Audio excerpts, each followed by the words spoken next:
Hey there, it's Stephen Dubner. Before we get started on today's episode, I would love your help on a future episode we're producing, especially if you happen to be a physician. We are looking into the doctor shortage in the U.S., so if you happen to be a doctor, we want to hear from you. I'd like to know how your workload has changed over time, maybe how your workplace has changed, or if you have anything else on the topic to say that you think we might find interesting. Just send a voice memo to radio@freakonomics.com, subject line Doctor Shortage. Thanks in advance. Also, we will be doing a live taping of Freakonomics Radio as part of SiriusXM Podcasts Month on Wednesday, October 8th in New York City. There's room for a few Freakonomics Radio fans to come along, so if you would like to be one of them, send an email to radio@freakonomics.com, subject line live taping. Thanks for that, and now on to today's episode.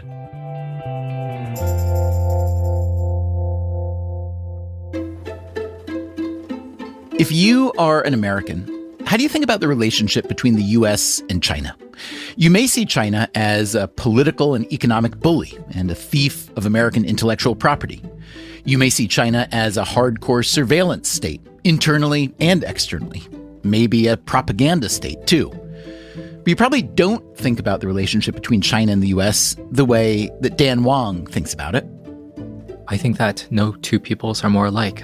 They have a hastiness around them. They have a sense of being willing to take shortcuts, especially on health and wealth. They both have a sense of the future in a way that I think is not so apparent anymore in Europe or Japan. They're both striving towards something. But for all those similarities between the U.S. and China, Wang sees one huge difference. China is a country that is run by engineers, while the U.S. is a country run by lawyers. Engineers, he explains, are driven to build, while lawyers are driven to argue and obstruct. Who is Dan Wang, and how did he come to hold this view? He was born in China in the early 1990s. When he was 7, he immigrated with his parents to Canada and later to the U.S. near Philadelphia. But he returned to China in his 20s as an analyst for an economic research firm.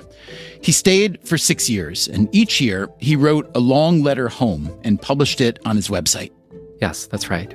Every year I try to tell my friends what I was up to and try to tell my parents what I was up to. And it kind of took a life of its own after I was stuck in China during the entirety of zero COVID, and very few other people were able to observe the country and write about it as I was able to do.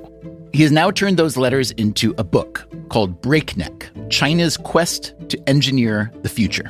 Wang sees much to admire about an engineering state.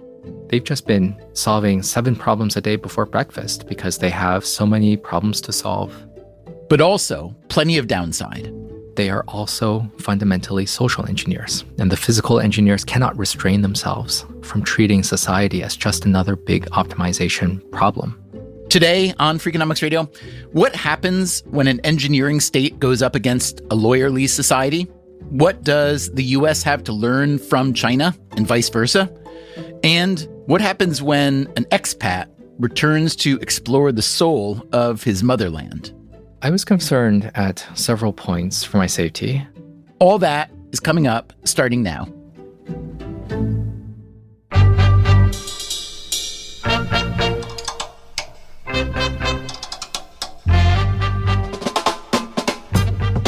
This is Freakonomics Radio, the podcast that explores the hidden side of everything, with your host, Stephen Dubner.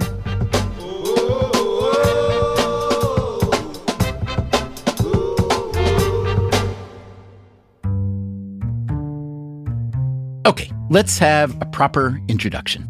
Hi, I'm Dan Wang. I am a research fellow at the Hoover Institution at Stanford University and the author of Breakneck, China's Quest to Engineer the Future.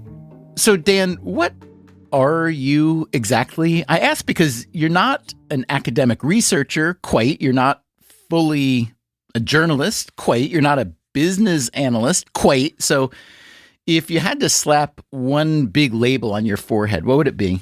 I am Dan Wang. I think that is all I can be. But maybe you can give me a label.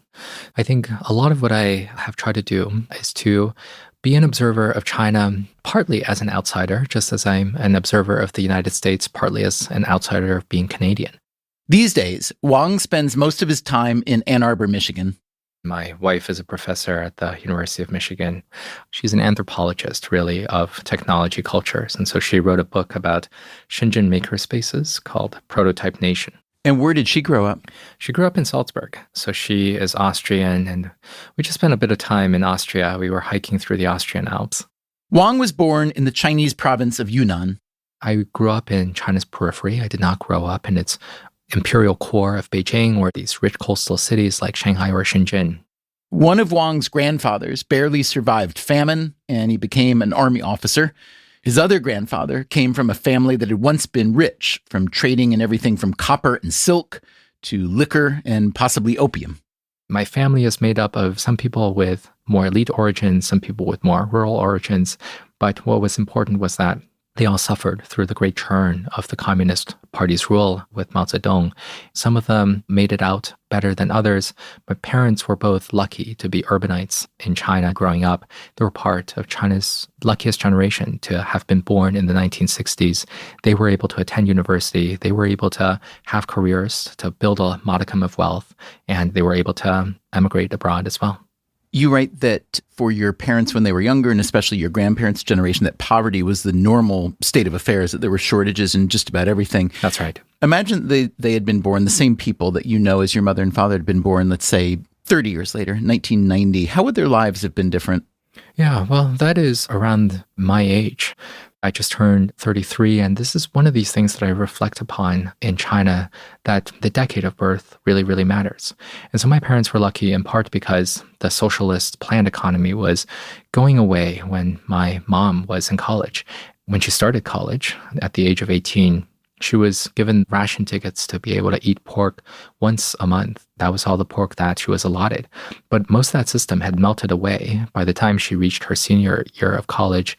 Now, if you were born in China in 1990, then I could expect that my parents, by virtue of being urbanites, should have been allocated 2 or 3 apartments from the state, which would be worth quite a bit more. And they may have been able to liquidate one of these homes in order to send me abroad for college. And maybe my parents could have afforded my college education much more easily. From around 1980 until 2016, the Chinese government, concerned about overpopulation, enforced its one-child policy. And my parents, I'm not sure whether they really wanted to have a second child, but that option wasn't available to them, in part because when my mother gave birth to me, she was also forced to sign these documents in her workplace saying that she will not have a second child, and maybe she would have to consent to having a sterilization to make sure that she did not have a second child. How old were you when you learned about that? I was maybe about 7 or 8 years old. This was shortly after we moved to Canada when I was growing up. My parents, I think, at least debated and discussed whether they should give me a sibling. We had a bit of a rocky start. When I moved to Canada, my parents moved just after the dot-com bubble, and my dad was a software engineer, so they had a harder time finding their footing.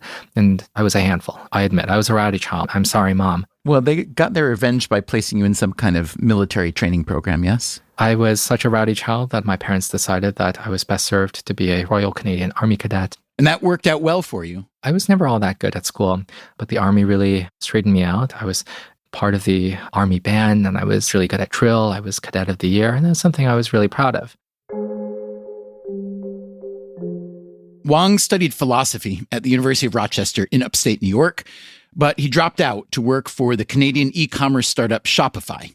He then spent some time in Silicon Valley and in Germany. He did eventually get his college degree, and he did some freelance writing, including an article for Vox about Chinese drone technology. This led to a job with a firm called Gavcal Dragonomics, which provides investment research about the Chinese economy. He moved to Hong Kong in 2017. We were trying to get beyond the headlines of the Wall Street Journal and Bloomberg to figure out what's really going on in China for a broadly financial audience, folks in hedge funds, pensions, asset allocators. We were journalists, we were diplomats, we were analysts, we were executives, all trying to figure out this big thing of what China is. I was there to really study a big program called Made in China 2025, which was Beijing's grand ambition to dominate 10 different industries of the future, included electric vehicles, included new forms of material science. And at the time, there was a lot of skepticism that China could innovate, China could build cars better than Germans and Japanese. And I had been feeling that China was going to be able to build all the cars, going to build all the industrial robotics. What I found really important was to treat China seriously by reading a lot of the core texts of the party state. So I found myself reading most major speeches by Xi Jinping that was published in the party's main theory magazine. It's a magazine called Seeking Truth, 求是 in Chinese.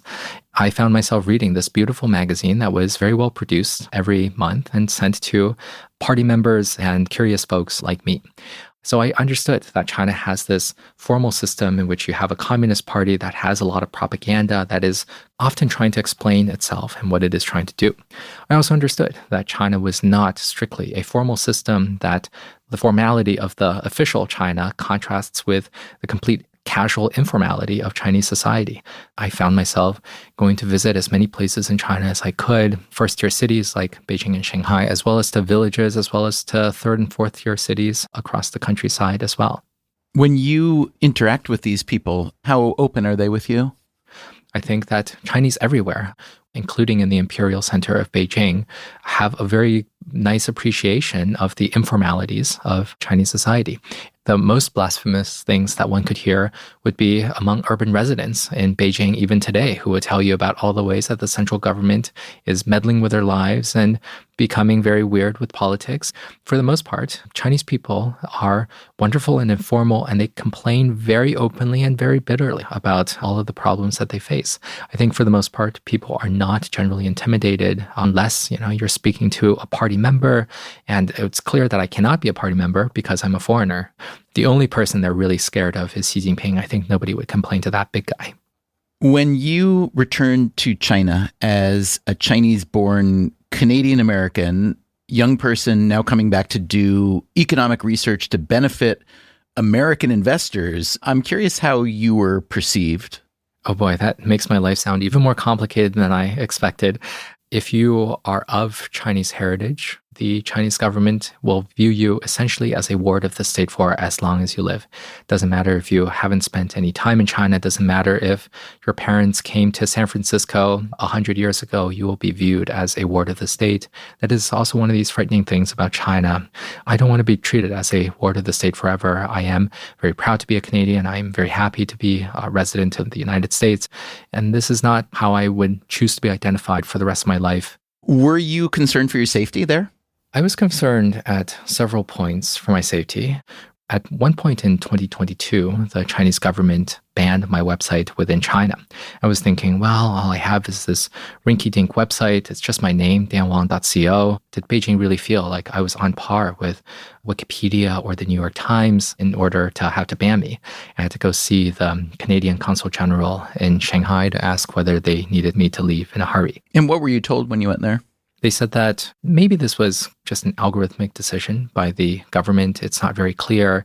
I didn't have any censors doors I could knock on to ask, hey, what's going on? Is there something I wrote? And so I had no idea. Had you written things that you thought, had it caught the attention of the right people, it would have inflamed them? What I decided to do was that I was going to write about the country in the best way that I could, and if it inflamed anyone, I wasn't going to worry too much about it. There's a great sinologist named Perry Link who came up with this excellent metaphor for how to think about Chinese censorship, and that metaphor was the anaconda and the chandelier. So imagine that you're at a dinner table, there's a chandelier above you, and within this chandelier was a great anaconda that was just coiled inside, sleeping. All of these dinner guests are very well aware that there's an anaconda hanging above them, and if they say the wrong thing, maybe the anaconda will wake up and come down and strangle them. A lot of the censorship in China consists of self-censorship. A lot of dinner guests don't know if the anaconda will wake up, but they self-censor regardless. In that analogy, does the anaconda sometimes turn out to be a fake anaconda? Yeah, it was a paper anaconda, as Mao Zedong might say. Sometimes you can say things and the anaconda will completely ignore you. I think fundamentally the issue here is uncertainty about when the anaconda might strike. And I think that produces a lot of the self-censorship. I decided I wasn't going to self-censor. I wasn't going to tread on eggshells here. I was going to write in the best way that I could whatever was going on in China as I observed it. If someone found my remarks inflammatory, well, that's on them. If I recall correctly, because of COVID and because of the lockdown, you ended up staying in China either longer, at least more consistently than you would have otherwise. Is that the case? I think that is fair, yes. So what do you think would have happened to you if COVID had never happened? I think I would have continued to study the path of U.S.-China relations, try to study the trajectory of China's technology improvements, and I would have probably not have been able to write quite a lot of this book because the COVID experience really was quite shocking to me to have to stay in the country for 3 years. And I think it was shocking to absolutely everyone who didn't expect the sort of measures that the Chinese government would enact. Can you just talk about your experience, especially during that intense pursuit of zero COVID? I was in China at the start of 2020 until the end of 2022, basically having not left for 3 years. My observation of zero COVID in China was that it consisted mostly of these, let's call it 3 acts, to put it a little bit dramatically. The first act of zero COVID consisted of a lot of anger at the Chinese government. This was really the winter, spring of 2020 when we had heard of a new respiratory virus that had broken out of a city named Wuhan. And a lot of folks, including me, including a lot of Chinese around me, were angry that this was the second big respiratory virus to break out of China in 2 decades. The first one was SARS in 2003. And it followed some of those early issues of SARS in which the Chinese government tried to suppress some of these whistleblowers that were talking about medical conditions. The second act moved pretty quickly. By April and May of 2020, people saw that China actually contained the virus fairly well. And there was a bigger sense of appreciation that these methods of zero COVID, though very harsh, was able to stomp out a lot of chains of transmission.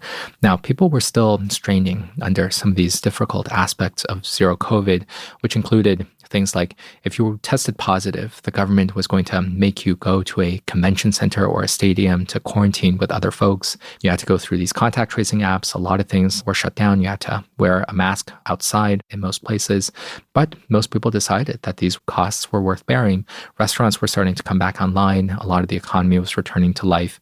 There used to be this early commentary at the start of 2020 that COVID was going to be China's Chernobyl moment, which meant a natural disaster that triggered the political downfall of the regime. And if anything, people thought that maybe COVID is the Chernobyl moment for everyone else because Donald Trump's America in 2020 certainly didn't seem like a really good place to be. And that was the year that my parents did a very un-Chinese thing and said, Dan, don't come back and visit us in Pennsylvania. It's a mess over here. Just stay in China where life is better ordered. And then there was a third act of zero COVID, which started with the Shanghai lockdown in the spring of 2022. It was probably the most ambitious lockdown ever attempted in the history of humanity. China essentially demanded that its population in its largest city of 25 million people essentially could not leave their apartment compounds over the course of 10 weeks in the spring of 2022 because the Omicron variant of the virus, which was highly transmissible, was spreading out of control in the city. Xi'an in the northwest also was subject to a very long lockdown. And so people were kept inside. A lot of folks felt food insecure. The city had no plan really to implement a lockdown while delivering a lot of food to everyone. People who needed treatment for their diabetes, treatment for cancer, were essentially told, you need to stay at home because we don't want COVID spreading. A lot of people across China were feeling very dissatisfied with zero COVID. In a few places, protests erupted. And I remember going to the Shanghai protests in October of 2022. Some residents of Shanghai protested the COVID measures by screaming out of their windows for hours.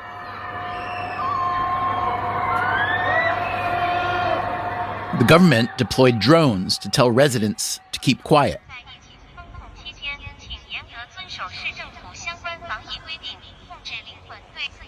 The announcement says, please comply with COVID restrictions. Control your soul's desire for freedom. Do not open the window or sing. And then the central government tried a different approach. The great denouement of zero COVID was that the central government essentially threw up its hands and said, we're not going to pursue this anymore. Essentially, they dropped all of these barriers, not quite overnight, but over the course of a week, in which zero COVID became total COVID. And rather than trying to help and prepare the population to deal with this virus that the government has spent 3 years frightening people about, it really just allowed the virus to run rampant in the coldest month of the year when a lot of people died. According to research published by the Journal of the American Medical Association, there were nearly 2 million excess deaths in China among people 30 and over in the first 2 months after the zero COVID strategy was abandoned. Dan Wang reflected on this in his 2022 letter. Over the last 7 decades, he wrote, China has experienced lengthy periods of stability punctuated by government-triggered chaos. The Chinese state is usually level-headed, but every so often it succumbs to a manic episode. It then comes to its senses, and it sets down a battered people as the rest of the world looks on aghast. And yet, despite this kind of failure, Dan Wang thinks the U.S. has a great deal to learn from China. That's coming up after the break. I'm Stephen Dubner, and this is Freakonomics Radio.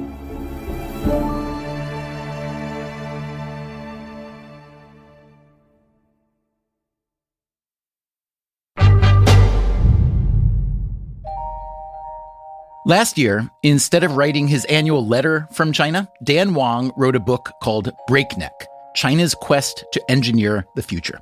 By the time it was published in August of this year, he was living back in the States. What was your goal in writing this book? I mean, on the one hand, it's what you do, and it's just a good and interesting thing to do for yourself and your career and so on. But I'm curious whether there's something more than that. A big reason I wrote my book is that I have a pretty strong sense that most Americans will never visit China.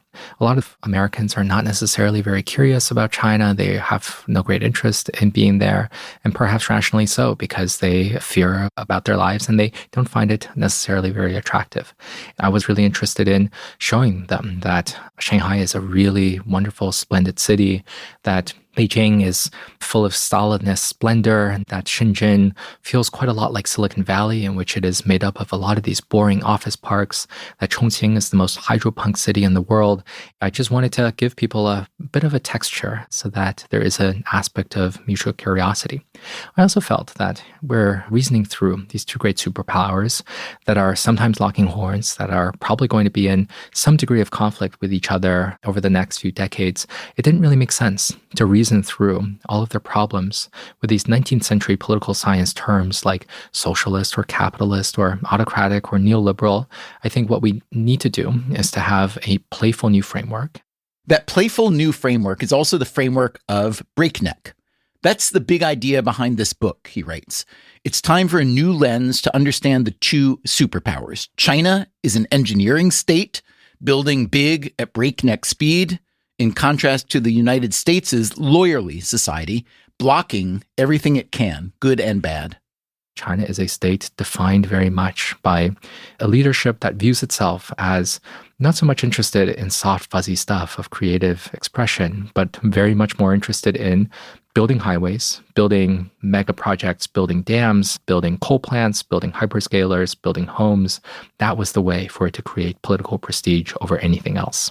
At various points in China's recent past, the entirety of the senior leadership, all 9 members of the Standing Committee of the Politburo, had degrees in engineering, and this was engineering of a very Soviet sort. We had top leaders that were hydraulic engineers and thermal engineers and mechanical engineers. And part of my central thesis is that China is ruled as an engineering state because China treats building a mega project as the solution to any number of problems. What would you say are the key downsides of an engineering state? The problem is that they are fundamentally also social engineers that treat society as just a giant math exercise as well, which is why I spend a lot of time thinking about the one-child policy as well as zero COVID, which the number is right there in the name. There's no ambiguity about what this means. So China is made up of physical engineers, people who try to engineer the economy as well. They're also social engineers. I think that for the most part, what the Chinese are interested in is being an engineer of the soul, which is a phrase from Joseph Stalin that that Xi Jinping has recently repeated. They're not just also social engineers, they're also engineers of the soul. The main downsides are when the Chinese government decides that the population is just another problem to be optimized, as if the population could be controlled through a series of valves. This is where I document some of the ethno-religious minorities in Tibet as well as Xinjiang who are really suffering through the engineering of being Sinified because they are treated as their cultures do not matter and must be harmonized into the dominant Han culture. How much of that is related to the building of infrastructure projects and populations being displaced? I think there is a component of trying to move, let's say, Tibetans who are living in highland Himalayas down to the lowlands where they are probably better monitored by living in these big apartment blocks rather than these mountains that the government finds it really difficult to hike into. I think there is a component of that. There is a component of building very big detention centers and detention camps for the Uyghur minority in Xinjiang and to try to synthesize them as well. This reminds me of it was, I think, the first line of your 2022 letter from China. Mountains offer the best hiding places from the state, you wrote. Can you say a little bit more about that? Yeah, I was born in China's most mountainous province, and I am still very much attracted to mountains, in part because of the works of political scientist and anthropologist James C. Scott of Yale University. His best-known work is Seeing Like a State, in which Scott wrote about how the state really tries to organize the population in order to better control them. And one of Scott's best works, maybe his very best work, is called The Art of Not Being Governed, in which he wrote about a zone he called Zomia. That is a region of highland Southeast Asia that stretches from the southwestern part of China, where I'm from, all the way down to Vietnam and Laos and Cambodia, where you have all of these peoples that are uninterested in being part of organized states. They retreated to these mountain areas in part to run away from the Burmese state or the Tibetan state, and most especially the Han Chinese state. They're tired of taxation, they're tired of conscription, they're afraid of the diseases that spread in urban cores, and so they decided to be in the mountains, which are much more difficult to find them. Okay, so if that's what Wang means when he calls China an engineering state, what does it mean when he calls the U.S. a lawyerly society? I think that the U.S. is a lawyerly society because, at first approximation, a lot of folks who end up in the White House have gone to Yale Law School. As Politico has pointed out, there were around 140 lawyers in the Biden White House, and about 25% of them had Yale law degrees. If we take a look at the founding of America, a lot of the founding fathers were trained as lawyers. If we take a look at the Declaration of Independence, essentially it reads like a lawsuit as the start of a great legal argument. The lawyerly society has persisted in the modern past, and the Democratic Party is especially lawyerly. I think the issue with lawyers is that lawyers are really good at saying no. Lawyers block everything, good and bad. So on one hand, we don't have functional infrastructure almost anywhere in the US, but we also don't have stupid ideas like the one-child policy. I'd like to know why you call the U.S. a lawyerly society versus a lawyerly state, especially considering that so many of our elected politicians are lawyers. I call it a lawyerly society because this is something that we all participate in. One of the great things about lawyers is that they're able to protect people with property.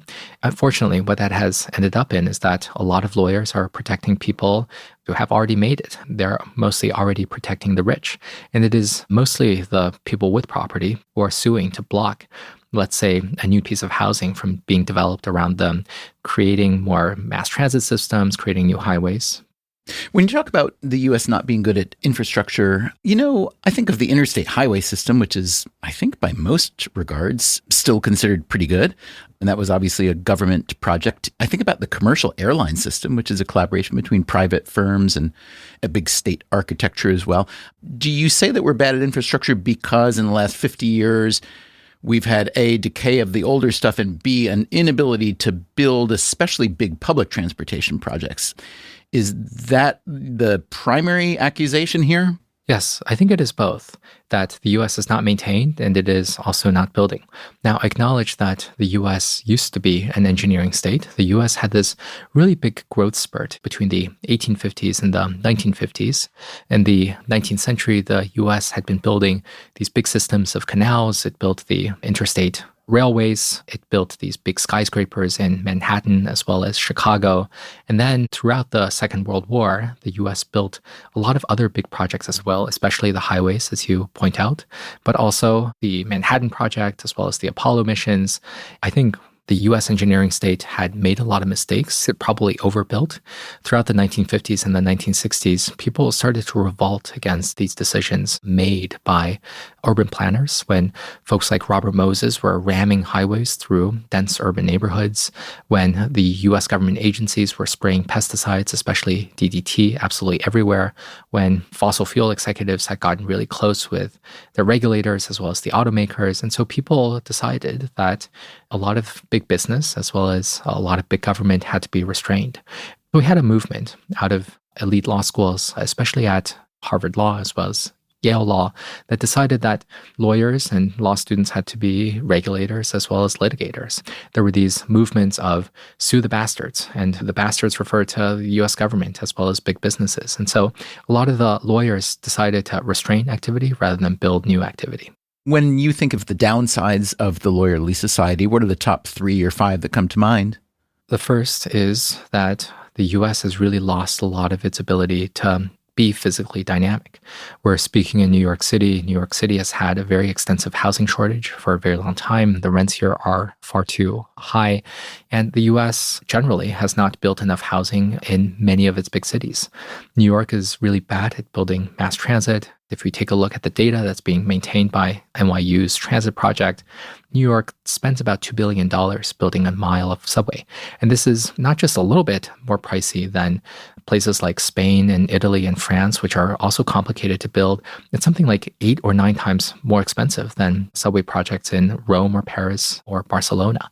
And in what ways are lawyers the cause? The lawyers are in part the cause because the state agencies are much more focused on procedure and process rather than actually getting the result done. I think a lot about the California high-speed rail project, in which nearly now 20 years after voters first approved the project in a referendum in California, basically none of us are able to ride high-speed rail. The first segment will open probably later than 2030. Lawyers and the legal system have also made it really easy for any vested interest groups to file lawsuits alleging that there is some issue of environmental protection that the state has not sufficiently studied. I think that there is broad energy in the U.S. to correct some of these problems of the past. There is a strain of the left that is very interested in improving the power of the government and to restrain some of the lawsuits that are excessively strangling core government functions. There is an element of the right that is interested in that as well, but I think part of the American right that is thinking more about building is a little bit more animated about the rusting manufacturing base, the rusting defense industrial base, in which it has become quite clear that the U.S. is unable to make things like semiconductors, things like the top aviation jets at high enough quality levels, and even parts of the military industrial base have become quite non-functional. The U.S. has shipped off a lot of its munitions to Ukraine in its defense against Russia. And the U.S. hasn't been able to replenish a lot of these stockpiles because it can't get the production facilities in order and figure out all of the supply chain issues. According to the Government Accountability Office, every class of U.S. naval ships is behind schedule by 18 months to 3 years. Even a lot of the core projects that the Department of Defense, a very powerful agency, cares about, it hasn't been doing very well. So I think this is where the right and the left are both animated. To what degree do you think that our lawyerly society has contributed to our political partisanship? When people feel that they can't have affordable housing, when people see that prices of goods around them are going up, when people take a look at some of America's apex manufacturers, companies like Intel and Boeing and Detroit automakers, which have for the most part been unceasing tale of woe for their production over the last couple of years, I think there is a pretty broad sense that things in America are not working as they should, that it's lacking some aspect of dynamism. When the economy is weak, when it's not working for the many, when it is working mostly for the elites, which is also the people that lawyers are most set up to serve, that people get quite mad, and I think that is creating some sort of political dysfunction. So what would you argue are the best lessons that the U.S. has to learn from China's engineering state, or maybe the best components of being an engineering state that are worth trying to copy? I think the U.S. needs a little bit of the engineering spirit of Robert Moses once again today. New York City has just not built enough infrastructure. Part of what China has really decided to build is a lot of infrastructure, mass transit, but also parks, a lot of power capacity, and also a lot of very tall bridges in the countryside. I think when people see that their cities have new subway lines, when the rivers are being connected by bridges, when their city is becoming more pleasant, they also have a broader sense of optimism about the future. This is in part a redistribution strategy in which, you have these bridges built in pretty poor areas in order to try to make them better connected. And so that has produced not only a lot of economic gains, but it has also created some degree of political resilience for the party. Because when Chinese are pointing to their high-speed rail networks or drone shows with pride, I think their pride is very real. So we can call it propaganda of the deed, but I think this is what people feel really good about.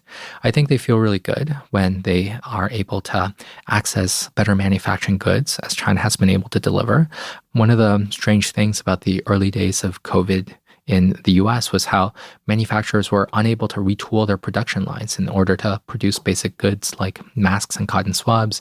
And this is something that the Chinese had no shortage of. One factor that's often overlooked when people talk about how the U.S. and other countries have offshored manufacturing to China over the past 30 or whatever years is that we also offshored our pollution. Can you just talk about that from the Chinese side especially, and what kind of sentiment and perhaps accusations, complaints go into that? Yeah. The Chinese have sucked up a lot of these highly polluting industries, something like rare earth processing. Rare earths is a bit of a misnomer. Most rare earths are not actually very rare. There's about, 20 elements on the periodic table that are classified as rare earths, but for the most part, they are pretty abundant. Anyone can dig them up and then process them into a refined material. The challenge with rare earths is that processing is so energy intensive and it's so polluting that only the Chinese have the stomach to do something like this. If we take a look at some of the cities and the towns and the villages around these rare earths processing facilities, the cancer rates are off the charts. And I think it is absolutely valid for Americans to think about whether they want to live near one of these highly polluting, belching, toxic facilities. But the Chinese have been able to stomach it, in part because former top leader Deng Xiaoping stated as a matter of national strategy that China has rare earths. We don't have very much. He said this in the 1980s. We don't have very much, but we have these rare earths and we are going to be able to process them. I've heard you say that neither lawyers nor engineers are the best people, especially in concentration, to run a government. And you've said that economists would be better. Now, I will not argue with you on that, but I think some people would argue. So give me your best pitch for why economists are the kind of analysts, thinkers, maybe even doers who belong in government. Well, now, Stephen, you're really trying to get me canceled by having to praise economists. Can I say, when I heard you explain this, you then said, but economists are the most reviled of the social scientists. And I was surprised to hear you say that. Economics has plainly taken its hits over time, as any field does. But when you look at how influential it's been in policymaking, especially compared to the other social sciences, there's no contest. But again, that's my assessment. Maybe I'm biased. I think that is still not a very good position to take in the academy because people attribute every wrong in the world to the evils of economists. I have great admiration for economists because I think they synthesize the best from the lawyers as well as the engineers. I think that economists are indeed very empirical. They look at a lot of data, and they also have a very keen sense of social science. They know that systems are dynamic. One of the things I will always be grateful to economists for is that economists were the greatest critics of the one-child policy in China, as well as briefly when it was kind of discussed in the US after Ehrlich published The Population Bomb. Economists could tell in a way that many engineers could not, that population change is a dynamic variable. We don't reason through straight lines. When the population gets wealthier or better educated, the fertility rate might fall. And so I think the economists are good blends of both technocratic, empirical expertise, as well as having enough humanistic tendencies to really have the right formulas. Coming up after the break, what does Dan Wang think about Donald Trump's approach to China? I'm pretty skeptical that reshoring under Donald Trump is going to work very well. I'm Stephen Dubner. This is Freakonomics Radio. We'll be right back.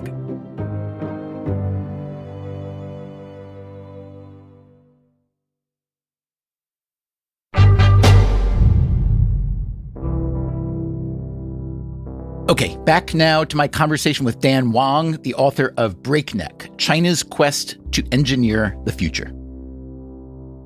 I'm just curious who you most want to read the book, because I can imagine that you have a variety of constituencies in mind. I think the modal audience member that I had in mind was a lawyer in Ohio or a... Would that be J.D. Vance? I would be down if J.D. Vance decided to pick up this book, and also of Yale Law School. I would imagine that J.D. Vance would find a lot to be not just interested in your book, but would feel like confirmatory evidence of what he's been talking about, yes? Yes, although I think I'm not quite so critical of the Yale Law School as he is, critical though I am about the broader lawyerly culture. But I was trying to write for the smart person who was deeply curious about China, coming from a perspective of someone who spoke the language and read the language and who was living there through this recent period of darkening relations between the U.S. and China. Talk to me about the degree to which China wants to be a global superpower. The reason I ask you that question is, if you read even a little bit of Chinese history, this notion of the Middle Kingdom and their embrace of that idea is really just compelling. There's heaven, there is the lowly rest of the civilizations on earth, and there's China in the middle. And it does feel like an aspiration toward supremacy. But in the last century and a half or whatever, there hasn't been such a big imperial appetite. So does China want to be that kind of superpower as we tend to think, or did they just want to be, a regional hegemon that gets left alone? I think that is a really important question to figure out, and this is something that the specialists are always up in a conniption about. I think the first thing to say is that, yes, China really does view itself as the center of the world. One can translate it as the Middle Kingdom. Another way to translate it as the Central Kingdom. This is the center of the world. In the last days of the Qing Empire, that was the last empire of China before it became a republic. The Qing Empire also referred to itself as the Celestial Empire. There is a way in which the Chinese have viewed themselves to be the center of the world, and everybody else is just another shade of barbarians. But what does this really mean? This is where the specialists debate. Does China want only regional hegemony? And what does regional hegemony really mean? Well, maybe it means something like demanding that the heads of state of Malaysia and Vietnam and the Philippines regularly come to the top leader in Beijing and kowtow for the emperor's pleasure. If that is the case, is that a very big threat for American interests if a lot of China's near neighbors are paying fealty to China's top leadership? I am a little bit skeptical of the case that China would want to be much more aggressive and try to, let's say, seize Japan or seize Russia. I think that China is much more interested in declaring itself to be a great power with sufficient credibility for its own people by doing things like being a center of culture, being a center of order, producing many splendid goods that the rest of the world doesn't have, which is how the Chinese have regarded themselves. The Chinese were able to make porcelain, were able to make silk, they were able to make tea, and the barbarians were not. That was really what defined Chinese apart from others. And I think what that means, perhaps in the modern context, is that China has these fantastic cities full of drone shows in which electric vehicles, the best in the world, are speeding through. And a lot of what China is interested in is what the Qing Emperor said to Lord Macartney, who was the head of the British embassy, to say, "We have no use of your splendid trinkets because we are self-sufficient in all the best goods in the world." So a lot of Americans, especially the political class, have argued for years that China has advanced, in large part, by essentially stealing IP, intellectual property, from the US and others, and that they don't innovate. My sense is that that may have been true 10 or 20 years ago, but very much no longer true. Can you tell me what's what?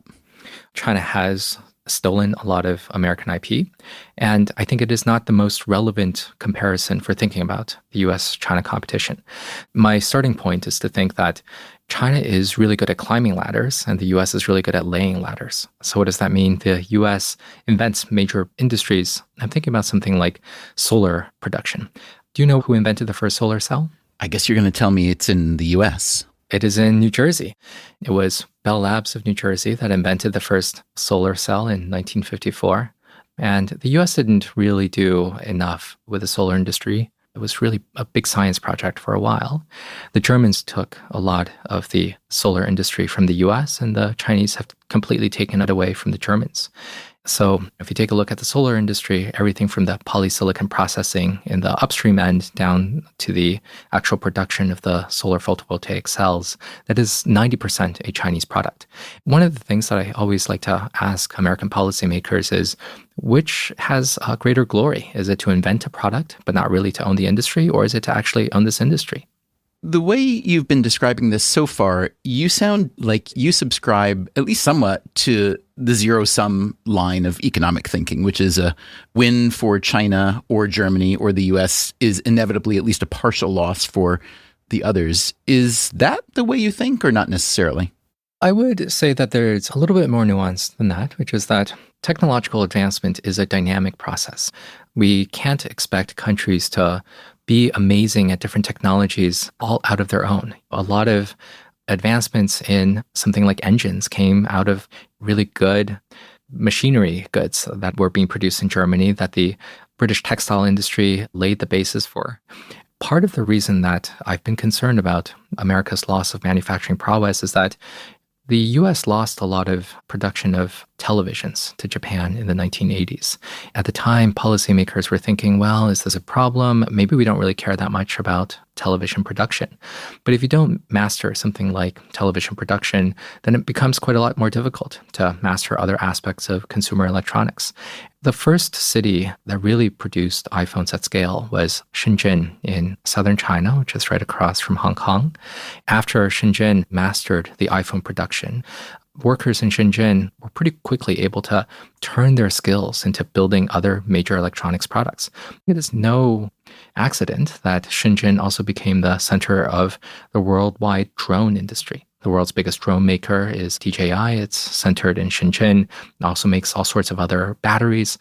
Let's imagine that Apple, working with a contract manufacturer, not in southern China, but in, let's say, the industrial Midwest in the United States, call it Pennsylvania or Michigan or Wisconsin, could it have been possible that drones and batteries and all sorts of other electronics advancements were made in the US Midwest rather than Shenzhen? I think that would have been quite likely.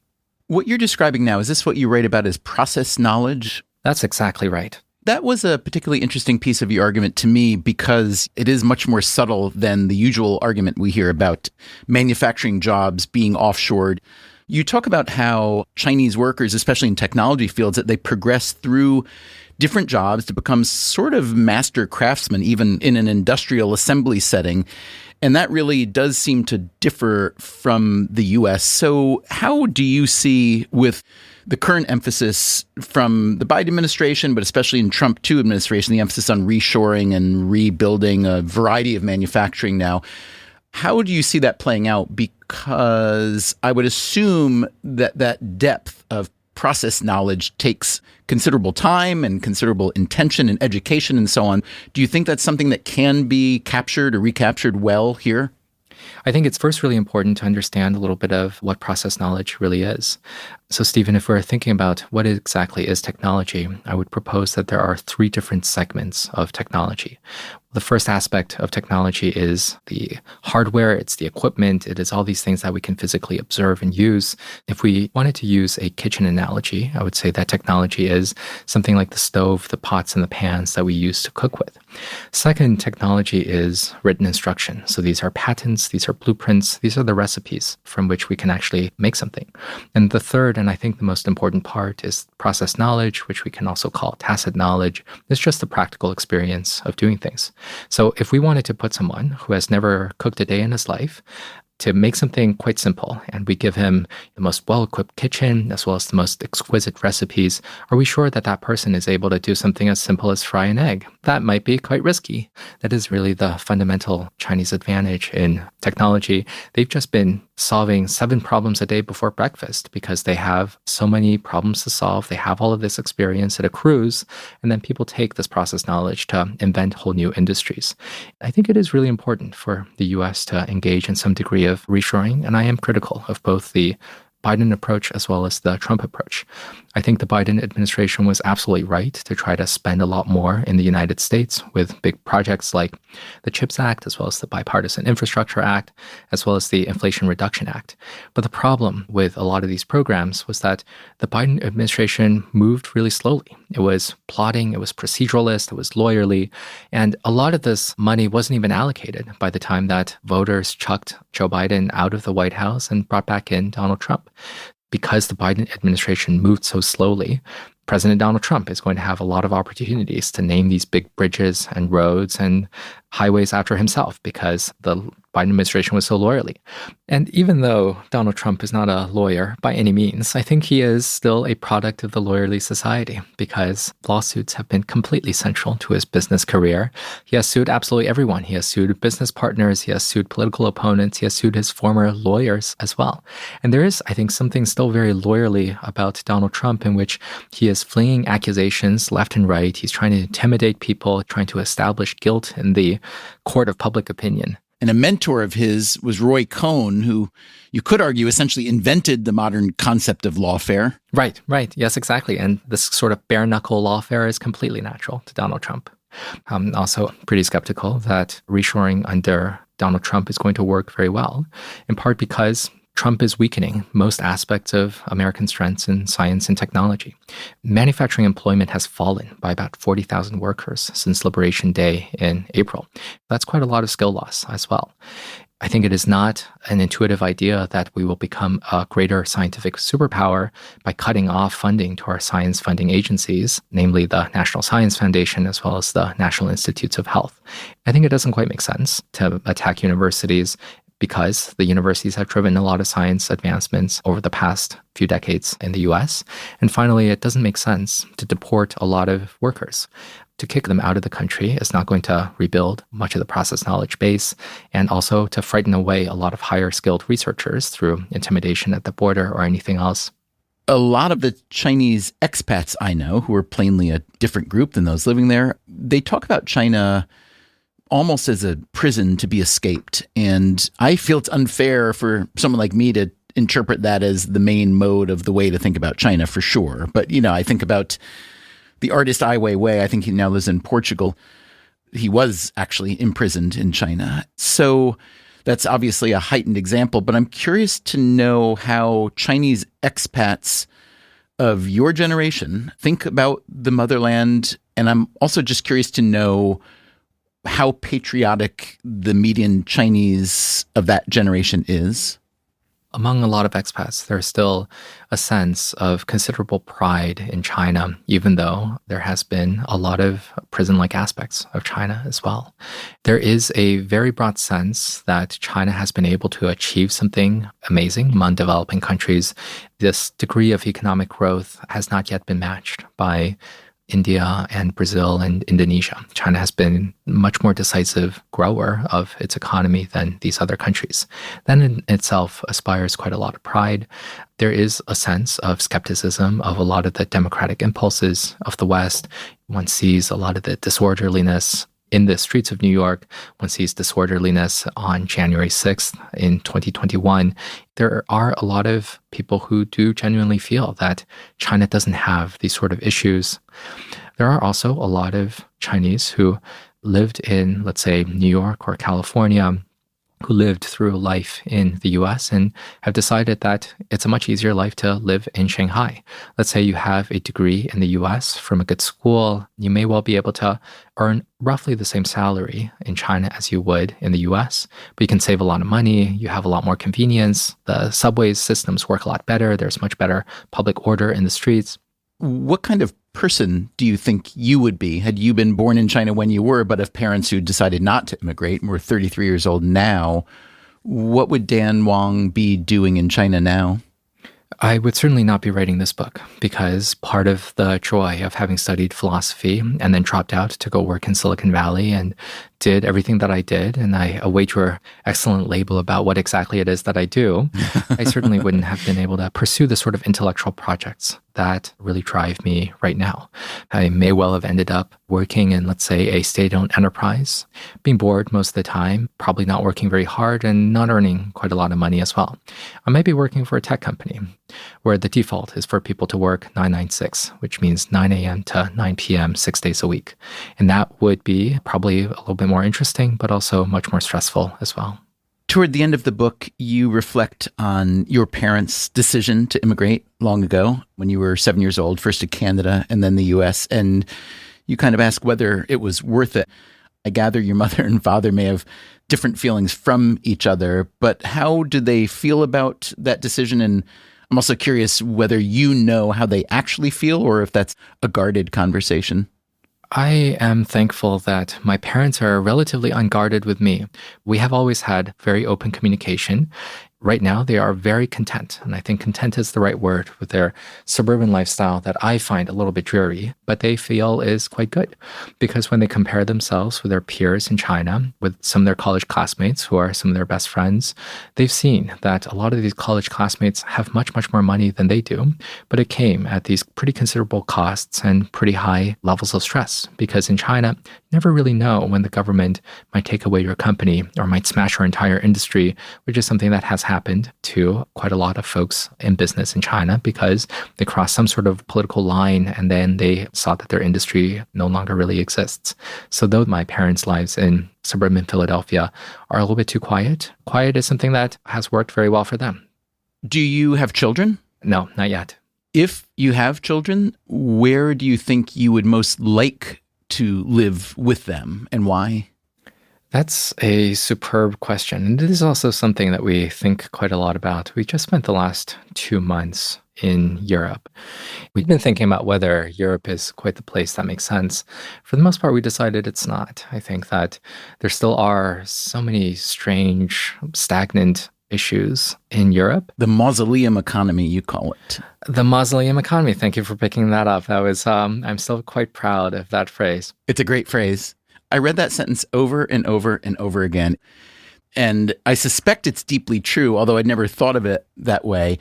This is you describing the dynamism of both the US and China, and then you write, Europeans have a sense of optimism only about the past, stuck in their mausoleum economy because they are too sniffy to embrace American or Chinese practices. So again, that resonates with me, and I'm pretty sure many people will also agree, but can you give me the best evidence that that is indeed true? I think there is something extremely dynamic about both the United States as well as China. And I set out in the opening stages of my book to say that no two peoples are more alike than Americans and Chinese.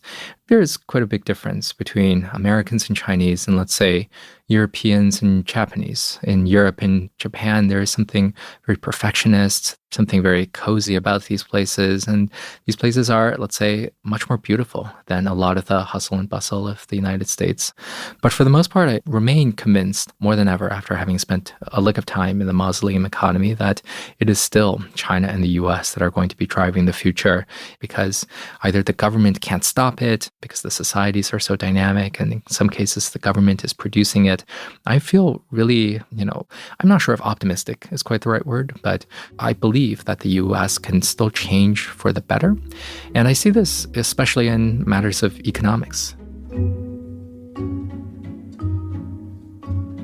It is, of course, impossible to predict the future, but if you look at the recent past, I would say that the central framework of Dan Wang's argument, a nation of engineers versus a nation of lawyers, holds up pretty well, and it explains a lot. I would also argue that in the US, there is a fair amount of backlash against this lawyerly approach.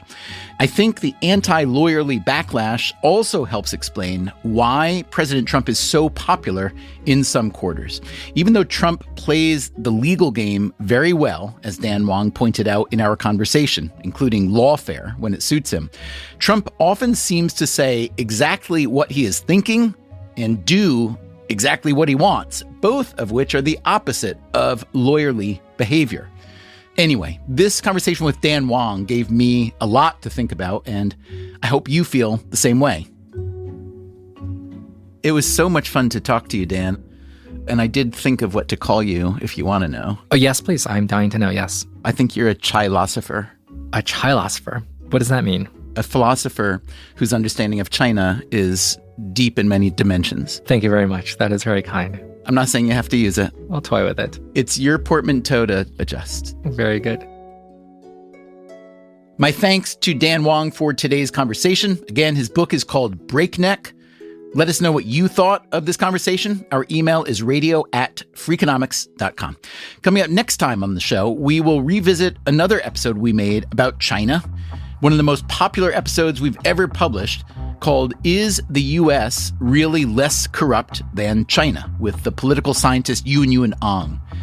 And after that episode, we propose a merger idea. No, not a merger between the U.S. and China. This merger would involve the National Football League and, well, let's just say it may sound crazy at first. I don't have a problem with it as a concept. I think crazy doesn't mean bad. Lots of the best ideas are quite crazy. That's coming up. Until then, take care of yourself, and if you can, someone else too. Freakonomics Radio is produced by Stitcher and Renbud Radio. You can find our entire archive on any podcast app, also at Freakonomics.com, where we publish complete transcripts and show notes. This episode was produced by Zach Lipinski and edited by Ellen Frankman. It was mixed by Jasmine Klinger. The Freakonomics Radio Network staff includes Alina Coleman, Augusta Chapman, Dalvin Abawaji, Eleanor Osborne, Elsa Hernandez, Gabriel Roth, Greg Rippin, Jeremy Johnston, Morgan Levy, Sarah Lilly, and Teo Jacobs. Our theme song is Mr. Fortune by the Hitchhikers, and our composer is Louise Guerra. What I would love to do is to move my parents into a more vibrant part of New York. The part of New York I like best is Sunset Park. So have you bought them a house yet? Well, depends on how this book does, Stephen, but let's see if we can make a down payment here.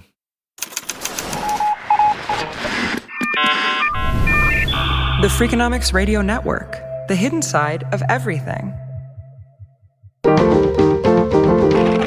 Stitcher.